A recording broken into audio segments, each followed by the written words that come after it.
జగిత్యాల జిల్లా మల్లాపూర్ మండలం మొగిల్పేట శివార్లో వ్యవసాయ కూలీ పనులకు వెళ్లి వస్తున్నటువంటి క్రమంలో ట్రాక్టర్ బోల్తాపడి మృతి చెందిన ఘటనలో 4 మహిళలు అక్కడికక్కడే మృతి చెందినటువంటి విషాద ఘటనకు సంబంధించి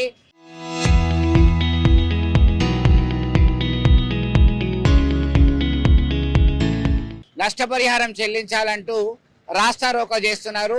వైష్ణవి 13 సంవత్సరాల బాలిక, గంగు, లలిత, సాయమ్మ వీళ్ళంతా కూడా వ్యవసాయ కూలీలు. ఒక వైష్ణవి మాత్రమే విద్యార్థిని.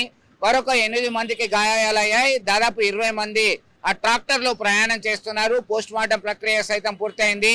ఆ డెడ్ బాడీస్ తో గ్రామంలో వాళ్ళ బంధువులు, కుటుంబ సభ్యులు అంతా కూడా రాస్తారోకో చేస్తున్నారు. రాకపోకలకి ఇబ్బంది ఏర్పడ్డది. ఖచ్చితంగా తమ కుటుంబాలని ఆదుకోవాలని డిమాండ్ చేస్తున్నటువంటి పరిస్థితి. మొత్తం మీద ఒక రోజు పని చేస్తే కానీ తమ కుటుంబం గడవని పరిస్థితి ఉన్నటువంటి కూలీ చేసుకొని బతికేటువంటి వీళ్ళంతా కూడా మహిళా కూలీలు అక్కడికక్కడే మృతి అయినటువంటి ఘటన. మరొక 8 మంది గాయపడేటువంటి విషయంలో ఆదుకోవాలి తమల్ని అని చెప్పి డిమాండ్ చేస్తున్నారు. దీనికి ఎవరిది బాధ్యత, ఎలా జరిగింది అనేటువంటి కోణంలో సైతం పోలీసులు కేసు నమోదు చేసి విచారణ జరుపుతున్నటువంటి పరిస్థితి. ఇటు అధికారులు, ప్రజాప్రతినిధులు ఘటనా స్థలాన్ని సందర్శించారు. బాధిత కుటుంబ సభ్యులకి ఓదార్చడం జరిగింది.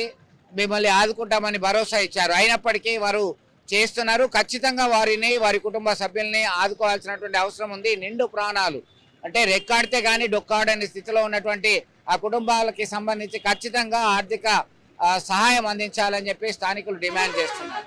చరిత్ర సృష్టించినోడు ఇప్పుడు ఆ చరిత్రని తిరగరాయబోతున్నాడు.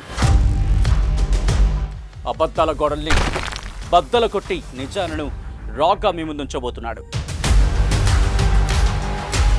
నిజమైన వార్తల కోసం వెంటనే డౌన్లోడ్ చేసుకోండి రా యాప్ని.